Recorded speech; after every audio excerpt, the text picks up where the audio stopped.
Angin kencang disertai hujan deras menerjang wilayah desa Balenrejo, Kecamatan Balen, Kabupaten Bojonegoro berlangsung selama hampir 1 jam ini. Kejadian ini sempat membuat warga setempat panik. Mereka yang ketakutan berusaha berlindung untuk menyelamatkan diri. Meski tak sampai menimbulkan korban jiwa ataupun luka, namun peristiwa ini mengakibatkan 2 rumah warga rusak berat, serta puluhan rumah lainnya mengalami kerusakan sedang hingga ringan. Kepala Desa Balenrejo Imam Priyadi menjelaskan angin kencang yang datang bersamaan dengan hujan deras menerjang desanya sekitar pukul 1. Kemarin sore sekitar jam 4:30 sampai jam habis maghrib. Banyak yang rusak, Pak? Terutama atap dan pohon roboh sekitar, kalau di jalan nasional sekitar 10 pohon sampai listrik padam.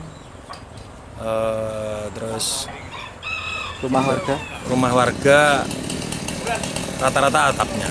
Pasca kejadian saat ini pemerintah desa masih terus melakukan pendataan terhadap rumah maupun bangunan milik warga yang rusak. Meski tak ada korban jiwa, namun akibat kejadian ini kerugian ditaksir mencapai puluhan juta rupiah. Dari Bojonegoro, Jawa Timur, Tim Liputan melaporkan.